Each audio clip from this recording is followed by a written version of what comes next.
Now that you've found UBN Radio and discovered our quality talk shows, it's time to spread the word to friends, family, and the universe. 24 hours of music and talk. Radio without limits. That's why people keep coming back for more. That's ubnradio.com.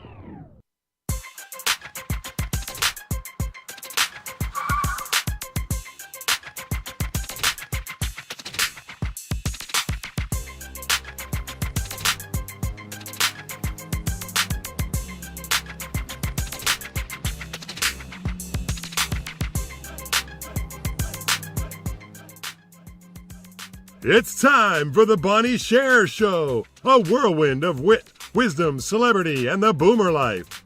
With a little bit of this and a lot of that and so much more you don't want to miss, here's Bonnie.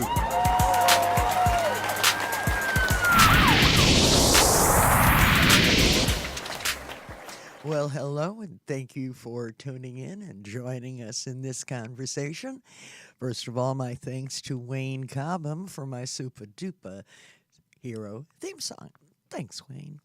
Hi, I'm Bonnie Sher, and I'm going to be your host today through the world of celebrities, through the world of the great boomer generation, and of course, through the community and about the community of type 1 diabetics. I'm really excited about today's show. I'm usually excited about all of them, but particularly today, I'm very fortunate to have been introduced to our first guest, who was the 2015 AADE Educator of the Year. She's going to be with us, and that's Susan Weiner. And we also have James Elliott, who is a major force in T1 International, and he'll be coming up right after. If you have a question or you have a comment, please let me know about it. You can call in to us here at 323-843-2826, or you can follow the hashtag BeShareRadio on Twitter. Now that we got that all settled, please settle in and say hello to my first guest, Susan Weiner. Hi, Susan. Hey, Bonnie. Thank you so much for having me on today. I'm excited to be here. Well, thank you for joining us. I'm pretty excited, too. Just to start off, everybody that I have mentioned your name to or mentioned that you were going to be on the program with me today, not only those who read about it on Facebook, have all had the exact same thing to say about you. Oh, no. What was that? That's another $25. No, okay, no, I'll give it to you. Oh, my God, I love her. She's the best.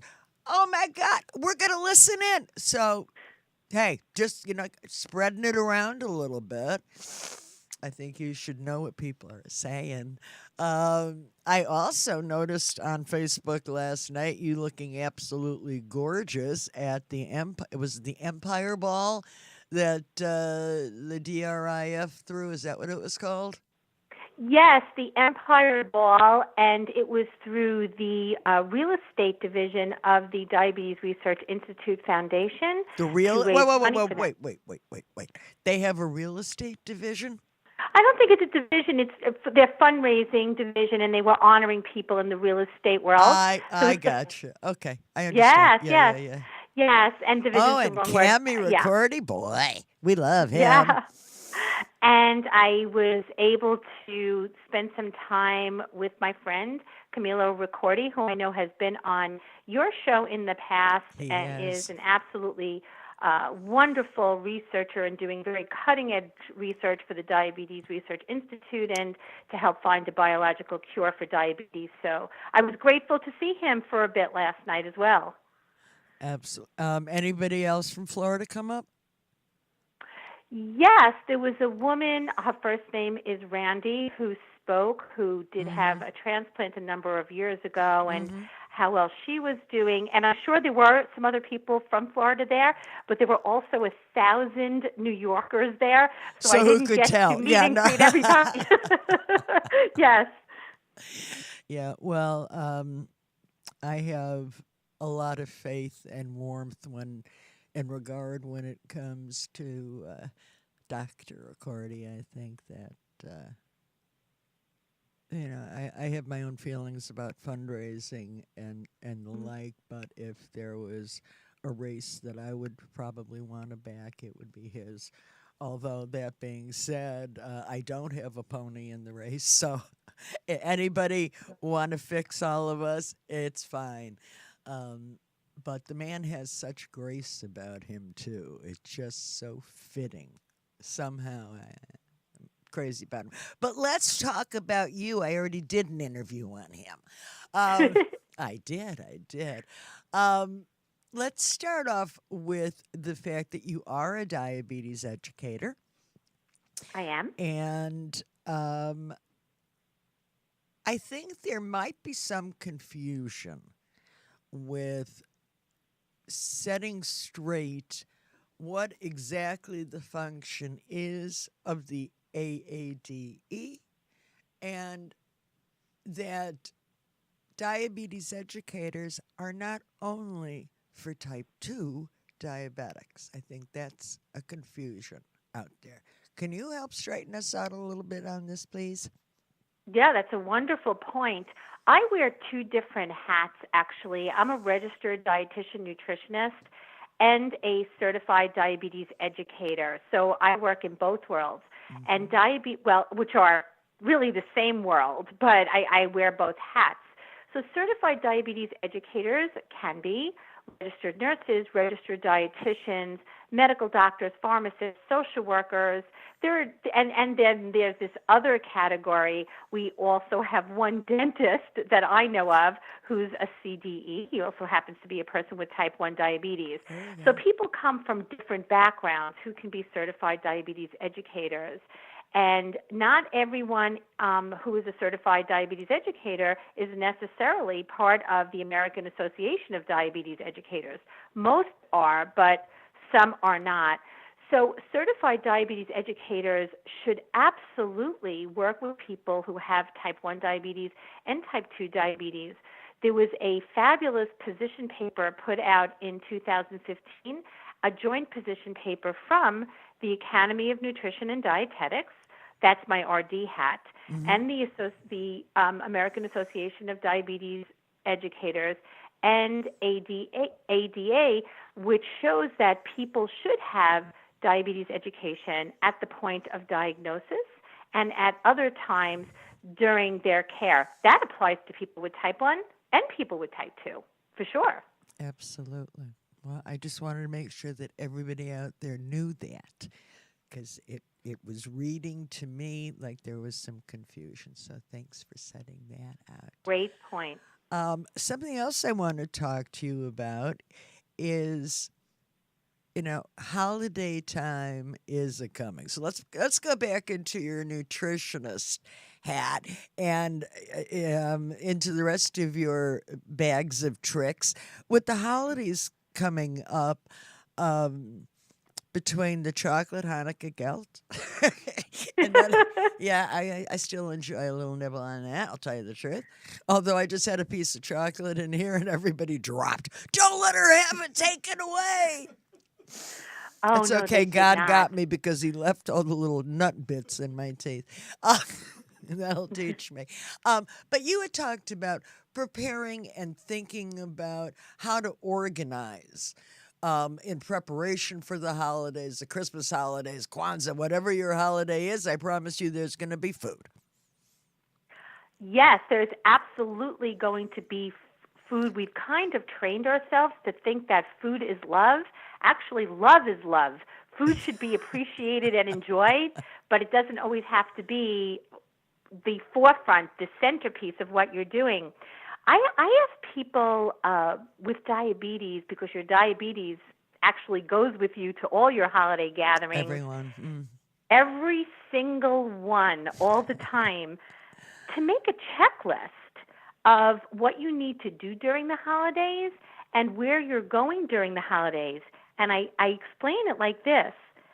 Checklists can be used for remembering so that your brain can be used for thinking. right? So if you write down what you're doing, the paper holds your remembering, or your typed up checklist or your smartphone notation can be remembering. And that way, you want to occasionally have your favorite food or a portion of something or a piece of chocolate, and you remember by your checklist, helping you remember to check your blood sugar throughout the day, and to remember to get your exercise in. Remember to bring your supplies with you, your fast-acting sources of carbohydrate. It does help take some of the stress off trying to remember everything, because it's such a busy time of year. Well, that's good information, and it's absolutely true. I think that also, because of the way that we tend to eat during the holidays, if you're at a party, you're not necessarily going to sit down and have your entire meal at one time. You're kind of grazing through the hors d'oeuvres and maybe into the nut bowl and maybe into the cheese and crackers. Is that something that maybe you can discuss with your CDE prior to this time and get some better ideas on how to administer your insulin for your best coverage, be it by pump, on maybe a dual bolus, or if you're on MDI, just small immediate acting insulin. I think that's where people get tripped up, because you're not really sitting down and having one meal at one time. It's hours worth of eating, and then it goes into days if you're lucky. Completely true, because it's a different schedule. So even if you're organized with your regular diabetes care routine during the year, whether you're working or in school, or you're working in school and handling relationships, right? You get that down pat, and then here comes the holiday and holiday eating and holiday gathering and holiday schedules. So it's all very different.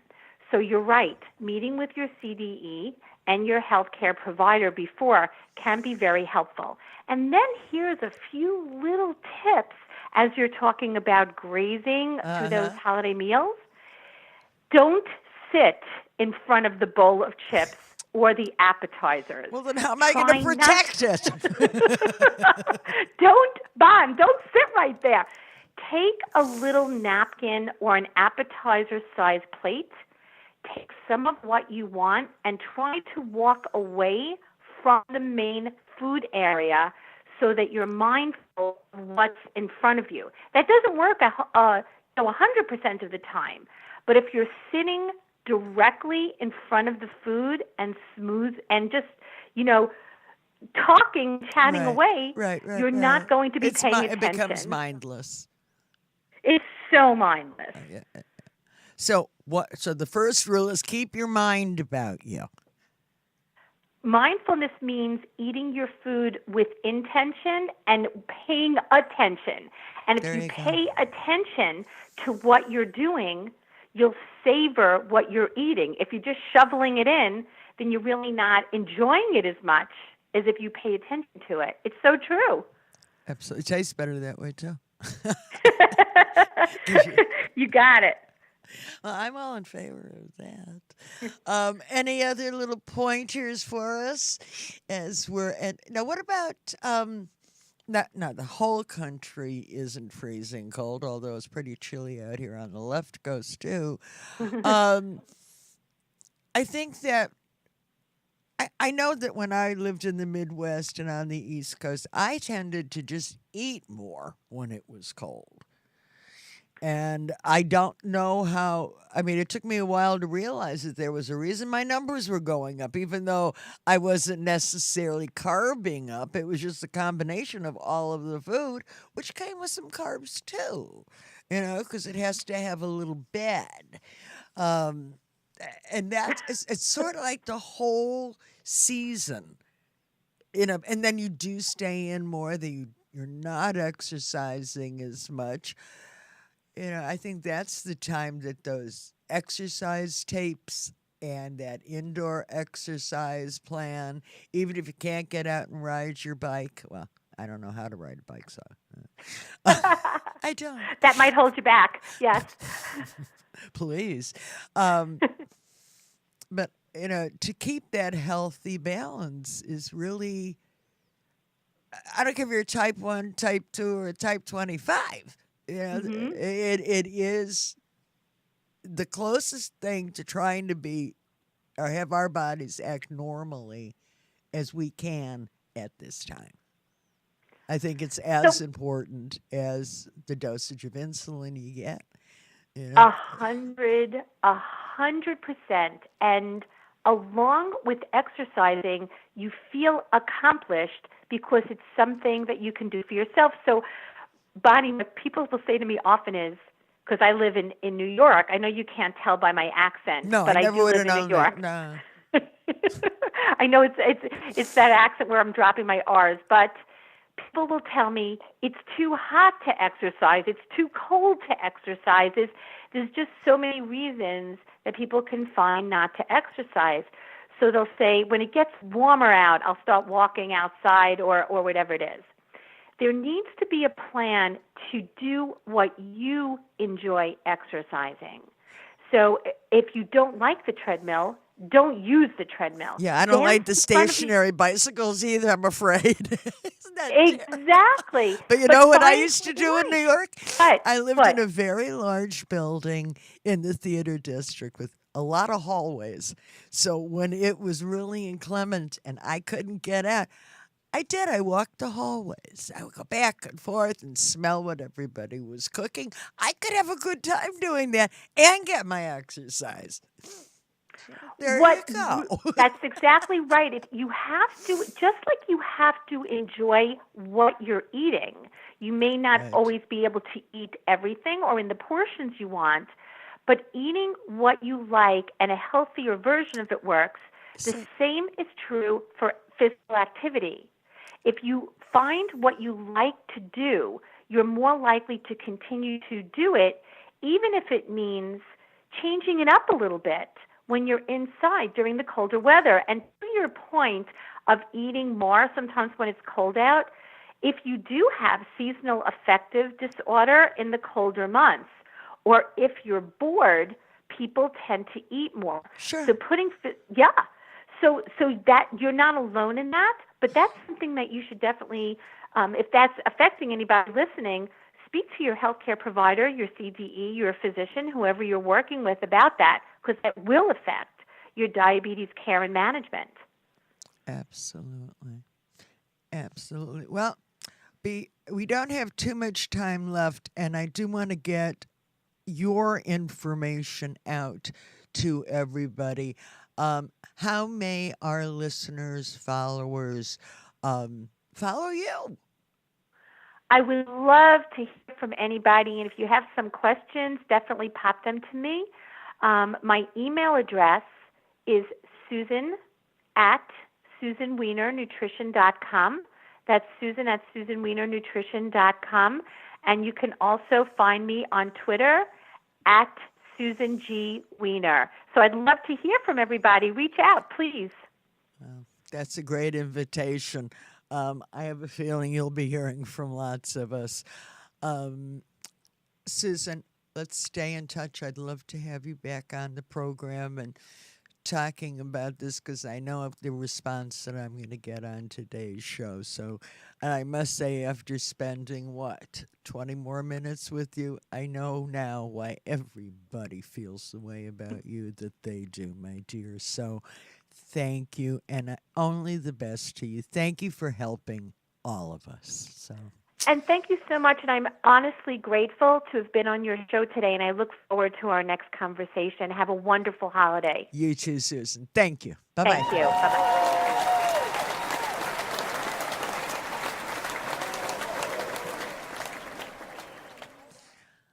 You are listening to the Bonnie Sher Show. Come on, join the conversation. Phone-in number is 323-843-2826. Follow us on Twitter at #BeShareRadio. Coming up, a shout out from my soapbox, you know, the one which is my take on who gets it right and who should be ashamed, would be the shout down. So let's go to break now with a tune. I love the song, number one. It's called Here's to Life. And the woman singing it is a very, very old and dear friend of mine who lost her battle with cancer on Sunday last. And I want to make sure that her love and her voice and her intentions are shared. So I give you Miss Gail Vaughn singing Here's to Life. Take it away.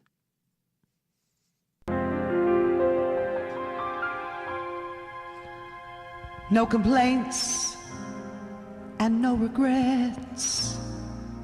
I still believe in chasing dreams and placing bets. And I have learned that all you give is all you get. So give it all you got.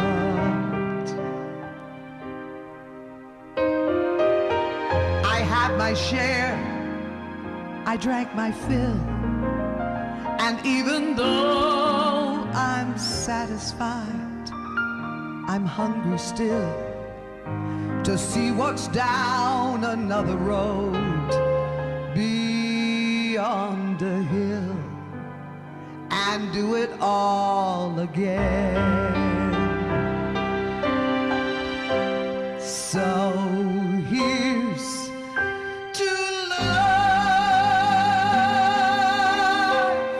and every joy it brings. Here's to life, to dreamers and their dreams.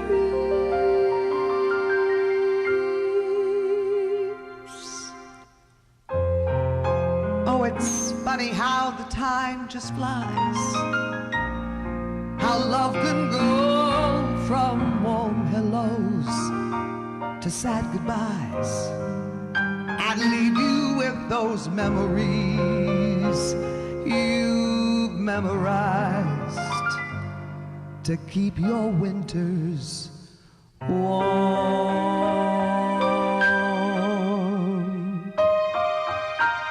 And there's no yes in yesterday, and who knows what tomorrow brings or takes away.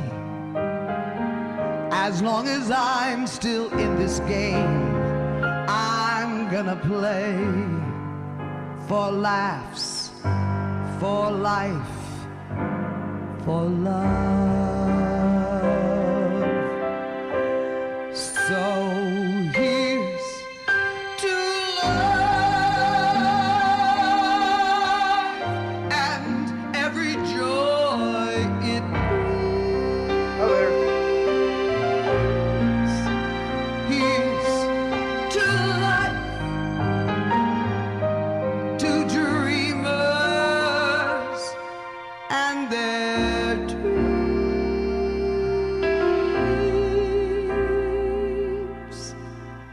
May all your storms be weathered, and all that's good keep getting better. Here's to life, here's to love, here's to you.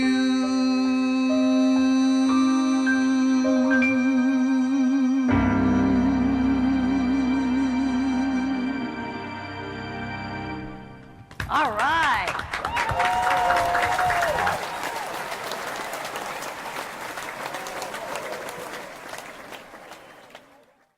Say here's to life.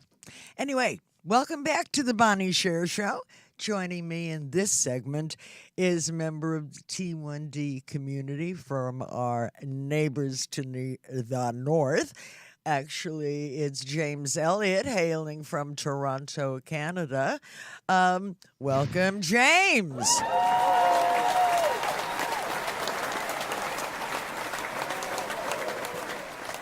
James, Thanks, Bonnie. Great to be here. Yeah, well, we need you to try and click on your on your little camera deal one more time so we can see There that. we go. Hey, we got you now. Okay, so everybody understands we have been having a little trouble. We may lose our visual, but we'll get him right back, so worry not. Next. Hi, James. James, you've been at T1 for, I believe you said 17 years? Yeah. Share your story with us, would you? Yeah, certainly. So, as you say, I've had type 1 diabetes for about 17 years. I was diagnosed around Halloween, so I always remember that part. But before that, I kind of grew up in hospitals. So I was born with a condition called NF1, led to about 12, 14 different surgeries. Then when I was about 12 years of age, I got it with type 1 diabetes. And all I really knew about the disease then was, you'd see these commercials of sad children having to inject themselves. But, with good diabetes education, I got on track and been living with it ever since. Mm-hmm. And managed to turn it into a bit of a career of myself. So professionally, I go to different countries researching diabetes issues, especially diabetes education, access to insulin or lack of access to insulin. And that led me to a couple different groups. I've done work with Doctors Without Borders, and I'm also a trustee for a group called T1 International. And that's a group of us who also have type 1 diabetes, who, for a lot of different reasons, we fight for the rights of ourselves. We're millions of people strong, we're growing in number, and it's not right that 100 years ago in the city that I'm talking to you from in Toronto, Ontario, the people who made insulin, Banting and Best, what they did was amazing. But what they did is they sold off the patent for about $1. Mm-hmm. So it doesn't make any sense why 1 in 2 people who needs it internationally don't get it, and they die. It's that simple. Mm-hmm. Well, I think that one of the purposes, at least here in the States, I guess it was worldwide, as a matter of fact, in people understanding, and the reason that we do November is Diabetes Awareness Month, unfortunately, that doesn't really help our problem. There are others who need to be made perhaps more painfully aware of what we have to deal with on a daily basis. It's not like injecting something so you'll lose weight or, some kind of fangled thing. This is only so we can stay alive. Because without insulin, I think probably I would hang in for maybe 3 days. Yep. And it's not a good death. You see the pictures of what happened before Banting and Best, and you see children wasting away. Well, but that's how they treated was by starvation. Yeah, and it's still the case in a lot of the world, and I even wonder in the United about States. that. I mean, with the work that you're doing with T1 International, I mean, obviously I was drawn to it just by its subject matter on its face, but I had no idea the depth of this issue and how. I mean, and even if you're lucky enough to be able to get insulin, maybe you have to travel 3 days to get to it. Yeah, or you don't have a fridge, so what do you do then? You can't afford needles. Like when I got to Lebanon a few years ago as part of Doctors Without Borders, they were giving out a needle, 1 needle for every week. So you'd have to reuse the same syringe for a week, and if you broke that needle, well, you're screwed. And that's the lucky ones. If you go to the website T1 International, we've got stories from people inside Syria about some of the lengths that they have to go to. Actually, I was going to ask you about that because with Aleppo everywhere on the news right now, It's Holocaustic in feeling to me, and on top of everything else, they aren't getting their medication. What can Well, we and do? that's Is just there it. If you anything we can do? How can we help? Yeah, absolutely. So that's an important question. So the first thing you should do is anyone that you give money to help with the situation, whether it's, I would recommend Doctors Without Borders. I would also recommend the Syrian American Medical Society. We did a fundraiser for them last Ramadan. But even if you donate to, say, for instance, a Muslim charity or a Christian charity, ask what they're doing for type 1 diabetes. Ask if they're Mm-hmm. even aware of what type 1 diabetes is, because often the case they don't. I'll give you one example. So I have a friend. His name is Stéphane Besseron, and he's a Frenchman. He's actually you'll like his wife. She's one of the top singers in Mali right now. But that's besides the I'll point. have to go So see her. yeah, maybe you can do a duet. But anyways, so he's a very pale French guy, and he moves to Africa, and he sets up this charity for type 1 diabetes. And Mali, if you want to go to Africa and you want to be legit, you go to a place like Mali. It's literally where Timbuktu is. He runs a clinic in Timbuktu. So when he got there, people were saying, "Well, why are you treating diabetes in Africa, especially type 1? There's no type 1 there. It's not a problem here. There's no one's really alive." And true, when he got there, there's only about 30 people in a country of about 30 million, And after just a few years of operation, now we're up to 5,000 kids who are surviving. And that just goes to show you people aren't aware of these problems until, you actually go and see on the ground and say, okay, well, this is a problem. But the reason there aren't that many type 1s alive is because they're all dying from lack of insulin. They're dying from lack of education. They're dying from, lack of basic human rights. And I think that's important to change. So I would say if you want to help the situation in Aleppo or any other catastrophe that's happening right now, I mean, Yemen would be another example. Ask the charity what they're doing for type 1 diabetes before you even give the money. That's a very good idea. Thank you. That's a very good idea. So tell us a little more about T1 International. I know that you service the world. How do you try and get involved? Do you send people out? How do people get to know that you exist, that they can come to you for help? There must be enormous outreach. I'm wondering how you accomplish that. Well, we're trying. So T1 International was founded a few years ago by a husband and wife, Elizabeth and John. They're over in the UK. Elizabeth's Right. actually American, but John's British. And they met through a type 1 meet and greet in London.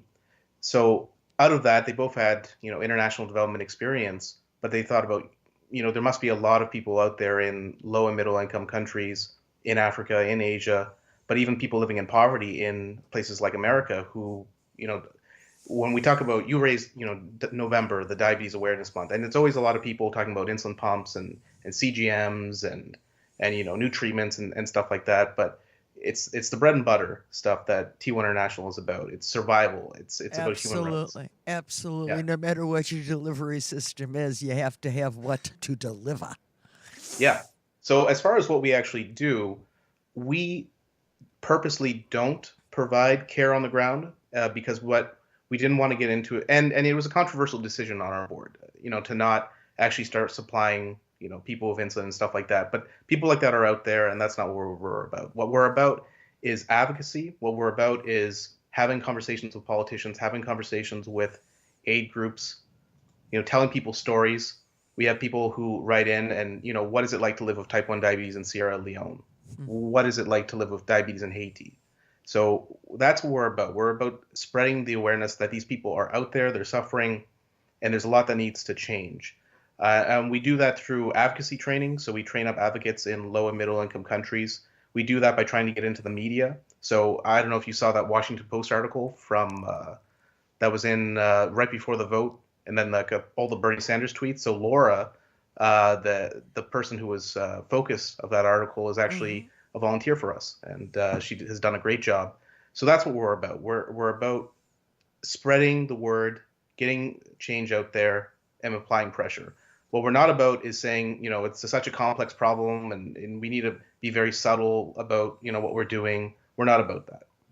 Well, I also noticed I also noticed that I just lost my train of thought because I'm looking at all those pictures. I remember now. I do. I remember now. On Facebook, it was yesterday or the day before. I saw a wonderful thing that T1 International had composed, and that's the toolkit. Yep. So I've placed that on my pages. But go ahead, go into Facebook, see it for yourself. There it is. I see it's coming up to you all now. I thought that was a fabulous piece. Yep. So I'll take a second just to talk about the toolkit. Great. If I might. What we were thinking about was, we tell people to advocate, defend your rights and all that. But how do you actually do that? And the toolkit is designed so you can read, how do you schedule a meeting with a politician?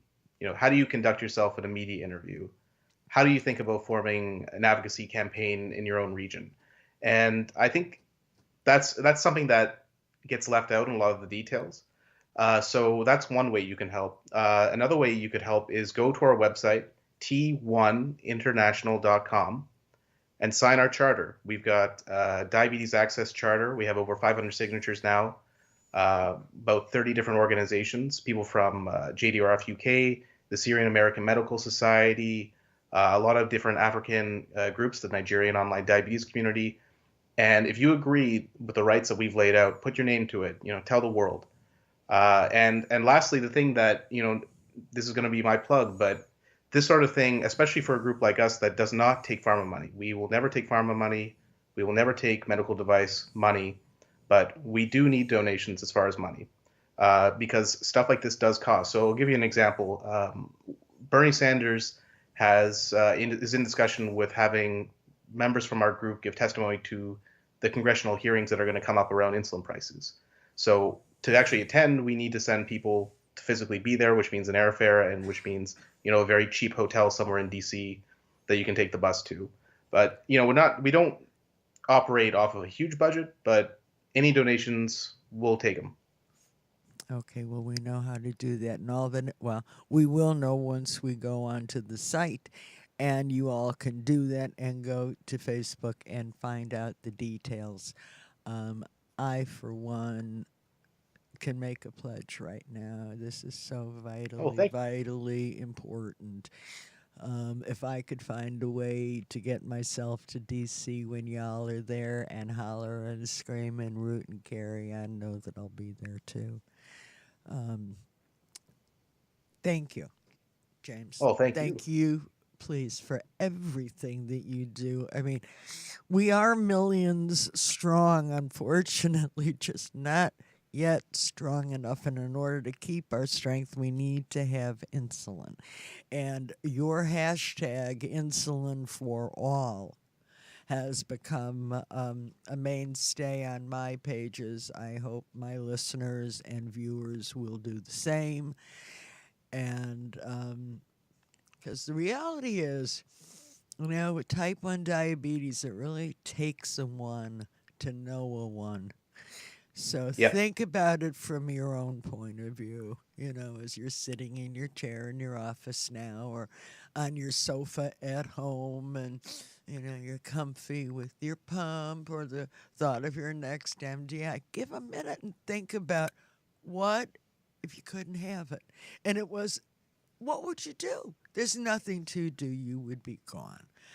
And we're a blessed lot of people in some way. I don't understand it. I think I don't understand, but the people, for the most part, that I've met in this community of type 1s are the dearest, most dependable, inclusive, for the most part, inclusive group of people. And if we don't do it, then nobody else is going to be interested in it. And I think you touched on that. That's exactly it. When I joined up with T1 International, I told Elizabeth, we can't rely on other people to change the situation. Look at what happened with HIV/AIDS. To everyone who was dying of HIV/AIDS, the gay community, the people living in South Africa, if they were waiting for the pharma companies to cut them a break, or they were waiting for politicians, to really help out their situation without advocating for themselves, you'd still have the near Holocaust-like numbers that were happening in the 80s and the 90s. There wouldn't have been that research. There wouldn't have been that access to medication. So we're trying to do the same thing that actually happened with HIV/AIDS as well. So there was a group of diabetes charities in Africa who got together in Cape Town, and I was lucky enough to be there in the spring. And just as there was Cape Town declarations for HIV/AIDS, stressing the right to treatment, stressing the right to human dignity, we came out with our own Cape Town declarations, which you can read on the T1 International website, saying the same thing for type 1 diabetes. It's nearly 100 years after it was discovered and given away. Can you, if insulin was discovered today, Banting and would be a Banting and Best in our society? It really pains me that people are even the big insulin. Novo was founded as a charity, until the 40s. Now worth dollars. So, I think you touched on it. There's no one. We shouldn't wait. There's no one who's going to advocate. Yeah. No, waiting is not something that we do well. So let's use that strength that we do have in being this many of us.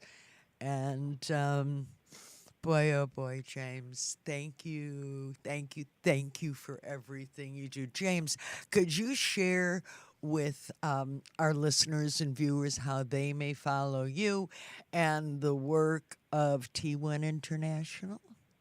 Yep, absolutely. So if anyone wants to reach me, they can follow me at j&elliott on Twitter. But more importantly, you can follow at T1 International. Twitter, we've got a pretty big presence there. You can also look at the website. I highly encourage everyone to look at the website. Tell your friends, international.com, Facebook as well. And more than anything, don't be afraid of shouting out that, you have rights as a person with type 1 diabetes. You shouldn't have to beg for insulin. This is something that you have a right to. So that's what I would recommend all your listeners to really don't have the mindset of waiting. Don't have the mindset of, maybe someone will cut me a break. You have rights, demand them. Well, James, I wish you all the best. I wish all of us all the best. You be strong, be well, and we'll be checking in with you to find out how things are going. I do recommend that you all take a look at that toolkit, see what real advocacy can mean, and how not all of us know. Here they are. They're going to show us how to do it. Take advantage of the information, and let's get on it. James Elliott, thank you. Thank you so much, Bonnie. It's been a pleasure.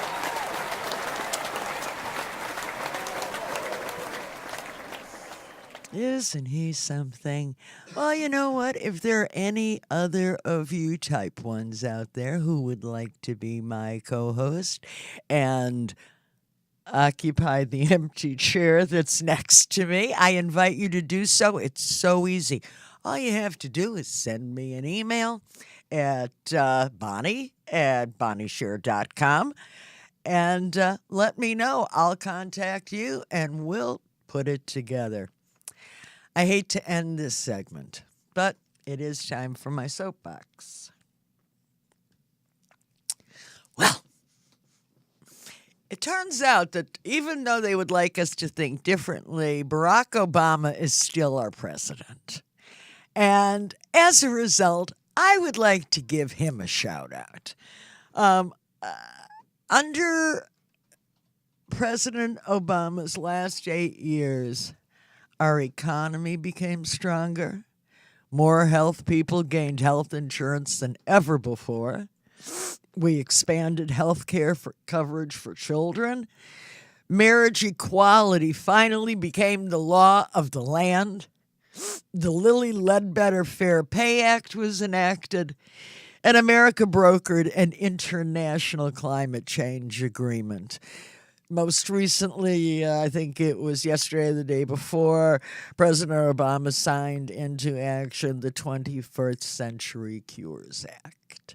So if anybody wants to say that he hasn't done his job or been the magnificent president that he has been, well, you can take it up with me. And if you'd like to take it up with me, do it from a distance, but you can write me at bonniesher.com/blog and sound off. Next, my shout down. Didn't that sound like it was sort of a shout down? Oh, okay. My shout down.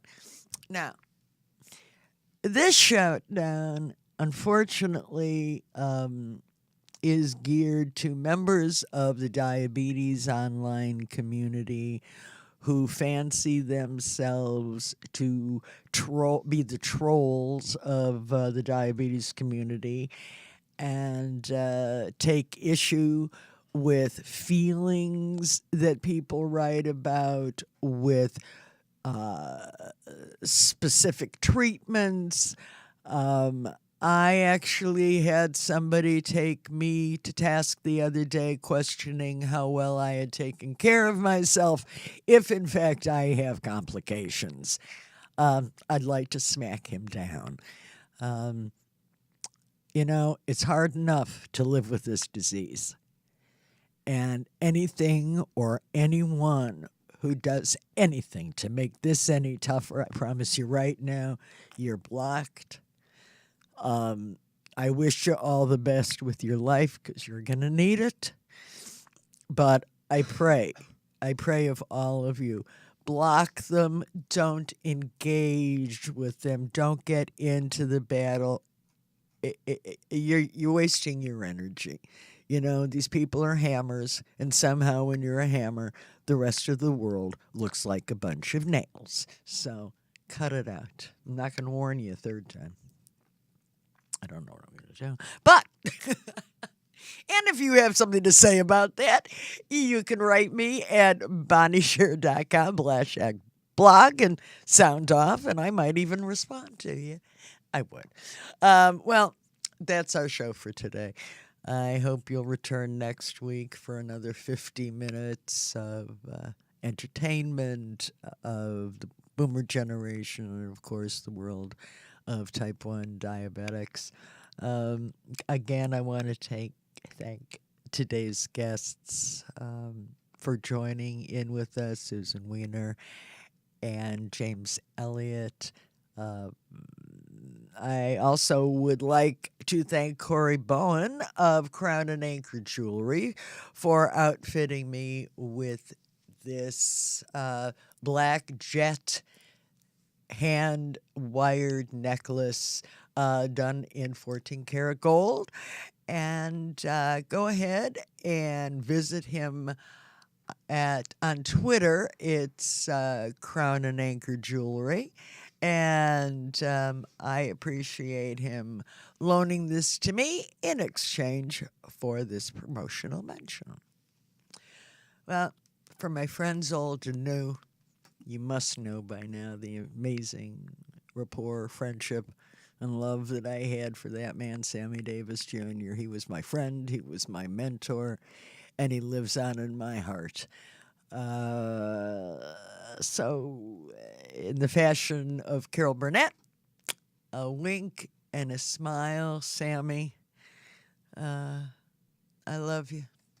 Have a good week, everybody.